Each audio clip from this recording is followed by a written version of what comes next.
হযরত জাকারিয়া সন্তান নাই, বৃদ্ধ বয়স, একাকী জীবন কাটছে। আল্লাহ তাআলাকে বলে, ওগো আল্লাহ, আমাকে আপনি একা কোন জায়গায় ফেলে দিয়েন না।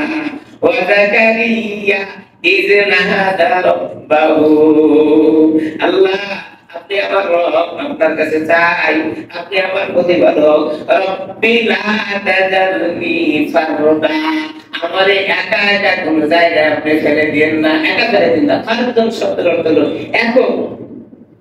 কি বলে হযরত জাকারিয়া? আল্লাহ আপনি আমারে একা কোন জায়গায় ছেড়ে দিন।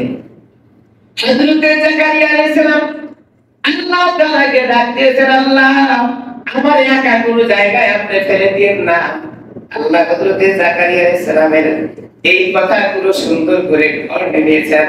আল্লাহ তাআলা বলেন, ফাস্তাজাবনা লাহু ওয়া ওয়াহাবনা লাহু ইয়াহইয়া। ও জাকারিয়া, তুমি টেনশন করো না, তোমারে আমি একা ছেড়ে দেব না।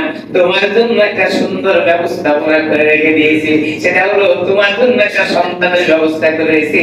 এর নাম আমি আল্লাহ রেখে দিলাম হযরত ইয়াহইয়া। সুবহানাল্লাহ। আল্লাহ জাকারিয়া আলাইহিস সালামকে আওয়াজ দিয়ে শোনা দিলেন, আমি তোমার একা ছেড়ে দেব না, আমি জানি তুমি একা থাকতে পারো না, এইজন্য আমি তোমার জন্য একটা সন্তানের ব্যবস্থা করে দিলাম, নাম রেখে দিলাম ইয়াহইয়া। কি সুন্দর কথা।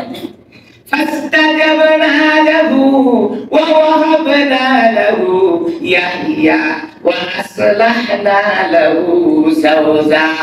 ও জাকারিয়া, টেনশন করো না, তোমাকে আমি সন্তান দিব এবং তোমার স্ত্রীর গর্ভে দেওয়ার ব্যবস্থা আমি করে দিব। এরকম যোগ্যতা করে তৈরি করে আমি তোমার সামনে পেশ করব। দোয়া করলে দোয়া কবুল হয়, অবশ্যই দোয়া করলে দোয়া